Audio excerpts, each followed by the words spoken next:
Alors, justement, nous avons avec nous Michel Toris. Vous êtes secrétaire général du syndicat France Police et Policiers en colère. Bonjour Michel Toris. Bonjour Monsieur Berkoff. Dites-moi, en fait, qu'est-ce qui se passe? C'est-à-dire qu'on a l'impression, est-ce que c'est... Parce que ce n'est pas nouveau qu'on s'en prenne aux policiers, mais à ce point, on a l'impression que c'est du jamais vu. Dites-moi si c'est exact ou pas. Oui, c'est exact. C'est la conséquence aujourd'hui une conséquence qui serait multifactorielle. C'est-à-dire que dans un premier temps, il y a un police bashing permanent qui est fait. Et on donne le sentiment aujourd'hui aux narco-terroristes que dès lors qu'ils vont être contrôlés par les fonctionnaires de police, s'ils doivent être interpellés ou contrôlés de manière un peu musclée, ils vont pouvoir immédiatement se plaindre de violences policières racistes et qu'ils vont avoir de toute façon tout l'establishment de leur côté. Aujourd'hui, c'est ça la réalité. On a créé... Il y a quand même des gens qui défendent les policiers. Oui, mais sauf que malheureusement, on ne les entend pas. Et au plus haut niveau aujourd'hui de l'institution politique, quand on met au ministère de la Justice Monsieur Dupond-Moretti, qui est aujourd'hui plébiscité par les détenus, ça donne quand même, si vous voulez, un message très fort aujourd'hui aux criminels qui sentent tout simplement qu'ils vont bénéficier, et à juste titre, puisque c'est la réalité sur le terrain, d'une impunité totale. Nous, ce que demande aujourd'hui notre organisation France Police, Policiers en colère, c'est clairement une réforme de la légitime défense. Il faut que les policiers puissent tirer avant d'être abattus. Et malheureusement, Éric Masson est mort pour rien, Monsieur Berkoff. Il est mort pour rien, puisque même si cette mission avait été menée jusqu'à son terme et les dealers interpellés, de toute façon, quelques heures après, ils auraient été relâchés par la justice et ils auraient repris le contrôle de leur point de deal. C'est vraiment comme ça que ça se passe de façon régulière. Ah, absolument, il n'y a aucune réponse pénale aujourd'hui qui est apportée en matière de trafic de stupéfiants. La seule réponse qui est apportée, c'est d'envoyer les collègues au casse-pipe. On les envoie, on les utilise comme de la chair à canon pour permettre aux politiciens aujourd'hui de dire, vous voyez, regardez, la police dérange les points de deal, mais en fait, on les dérange provisoirement de quelques minutes et dès qu'on est reparti, le point de deal réouvre. Donc aujourd'hui, on est dans une hypocrisie politique qui est totale et absolue. Et en ce qui concerne le meurtrier présumé de mon collègue Éric Masson, je tiens à rappeler que c'est un multirécidiviste et il a commencé sa carrière en tant que mineur. Aujourd'hui, l'ordonnance de 1945 est totalement obsolète. Elle doit être supprimée de notre arsenal législatif, et les mineurs, dès l'âge de 15 ans, doivent être jugés sur la base du droit commun applicable aux majeurs. Aujourd'hui, cette impunité donnée aux mineurs est absolument... Vous dites dès l'âge de 15 ans. Bien sûr, dès l'âge de 15 ans. Parce que, rappelez la loi de 45, c'est-à-dire que le mineur a droit à des circonstances très atténuantes. Oui, c'est ça. En gros, tant qu'il n'est pas majeur, on ne peut espérer aucune incarcération réelle. Aucune, vraiment. Aucun, très très peu. C'est le cas de mineurs qui vont... Oui, il y en a eu, mais c'est marginal. Aujourd'hui, on a besoin évidemment de cette réforme-là et on a surtout besoin d'arrêter de griller nos cartouches, si vous voulez, à faire de la garde à vue pour rien, puisque là, encore une fois, pour revenir dans l'affaire d'Éric Masson, aujourd'hui, l'auteur présumé de l'assassinat, du meurtre de mon collègue, est un habitué des gardes à vue, et qu'est-ce qu'il fait? Il chic. Donc, dans le jargon policier, ça veut dire qu'il nie les faits, et il niera jusqu'au bout. Donc, si on n'arrive pas, nous, en tant que service enquêteur, à apporter des preuves suffisantes, on peut se retrouver devant un nouveau naufrage judiciaire à la sauce Sarah Halimi ou à la sauce Viry-Châtillon, avec peut-être dans 5-7 ans, quand le procès aura lieu, une relaxe, parce que la justice estimera que les preuves sont insuffisantes et que c'est déséquilibré ou autre. Oui, bien sûr, totalement. Mais alors justement, parlons de cela. Quand vous dites aujourd'hui, vous parlez de légitime défense. Aujourd'hui, pour être tout à fait précis pour les auditeurs de Sud Radio, aujourd'hui, le policier qui est attaqué a quand même le droit, s'il est attaqué, de sortir son arme. La preuve, c'est certains ont été neutralisés, comme cette femme qui a poignardé dans les jambes un policier. Comment ça se passe très exactement? Vous avez droit à sortir votre arme ou à vous défendre à quel moment et comment? C'est l'égalité de l'agression, c'est quoi? Alors, comprendre. Alors, le problème, la réforme qui a été menée, qui a été conduite de la légitime défense, si vous voulez, a gardé dans le texte la notion de proportionnalité et d'absolue nécessité. Et le problème, c'est que ces deux notions ouvrent le champ libre aux magistrats à toutes les interprétations jurisprudentielles possibles et inimaginables.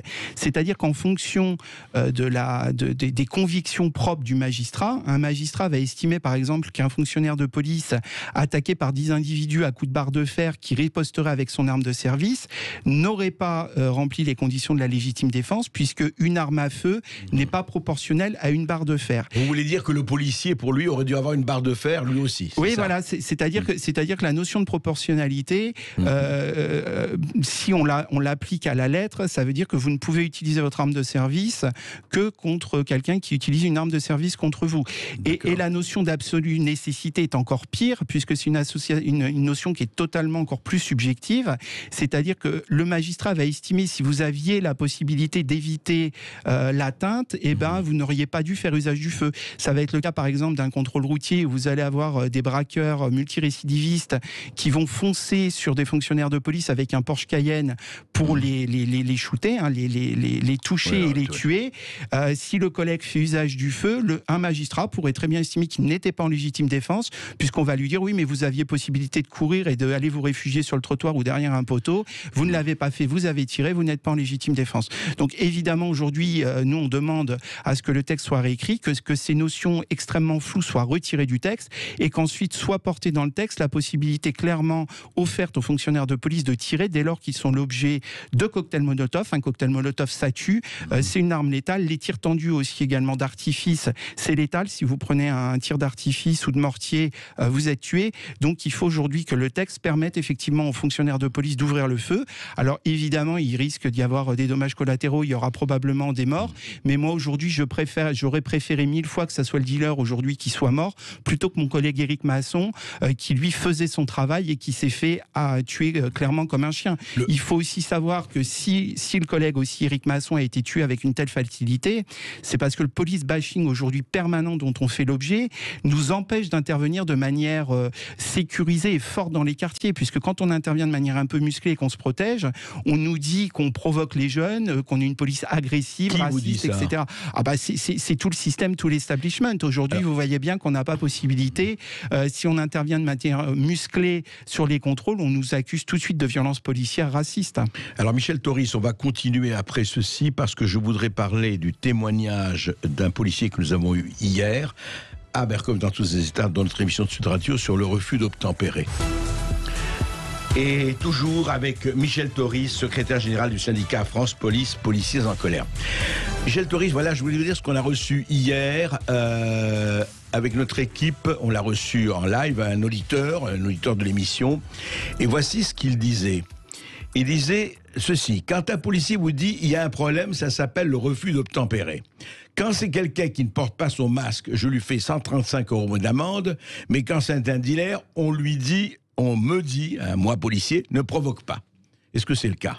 C'est-à-dire qu'on a l'impression quand même, souvent, on a eu l'impression que il y avait certains de vos collègues, et encore une fois, c'est un ordre, je comprends, ils obéissent aux ordres, mais qui allaient mettre, pour quelqu'un qui n'avait pas son masque, qui avait son masque en dessous du nez, on lui foutait 135 € d'amende, même au bord de la mer, etc.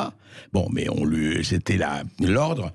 Mais d'un autre côté, est-ce qu'il y a, franchement, est-ce qu'on dit, attention, mettez la pédale douce quand on est dans des quartiers un peu durs, parce qu'après, ça va être l'émeute?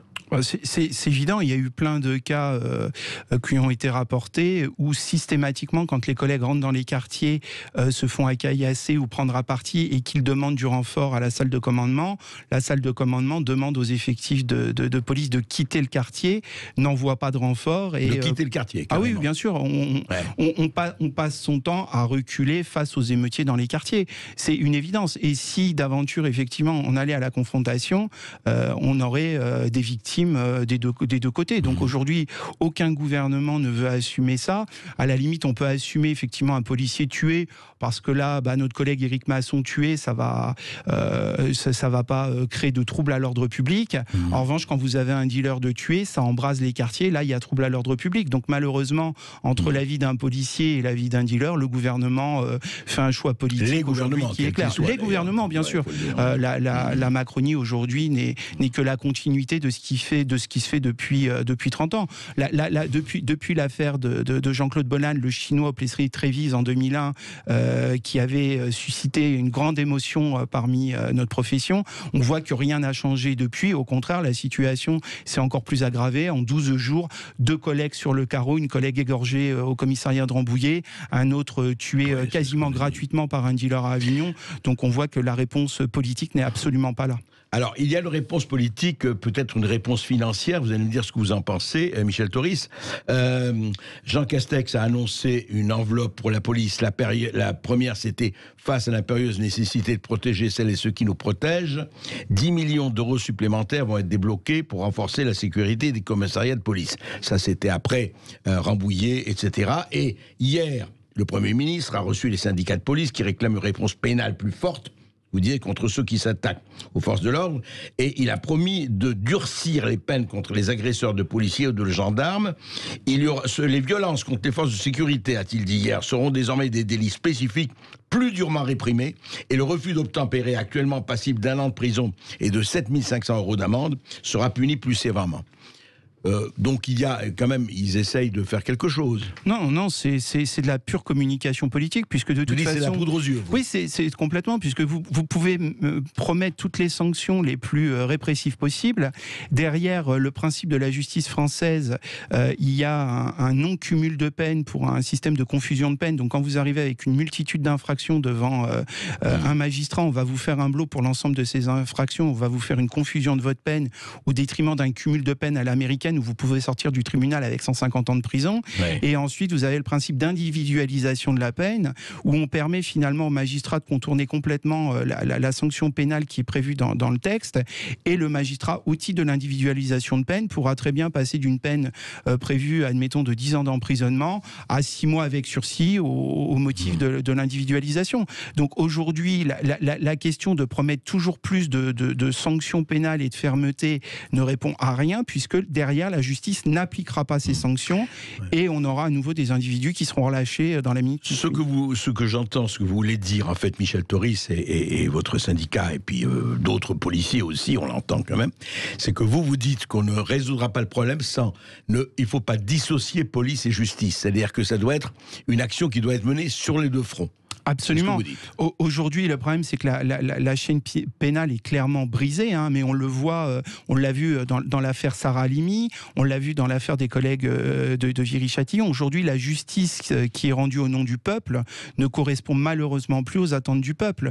Et quand aujourd'hui, on a un ministre de l'Intérieur, un gouvernement qui répond systématiquement aux violences urbaines, aux meurtres de policiers en disant on va vous donner de l'argent et on va vous envoyer des effectifs supplémentaires, ça ne sert absolument à rien, puisque vous avez beau mettre tous les policiers du monde dans la rue, dès lors que nous interpellons et que la justice relâche, notre action est totalement vaine.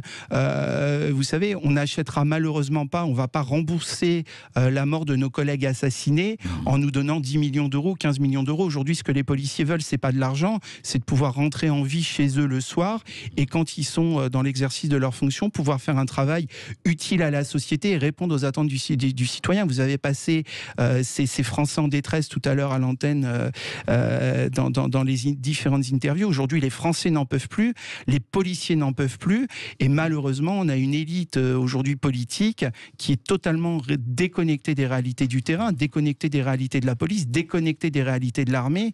Et nous, comme nos collègues militaires, aujourd'hui, on tire la sonnette d'alarme.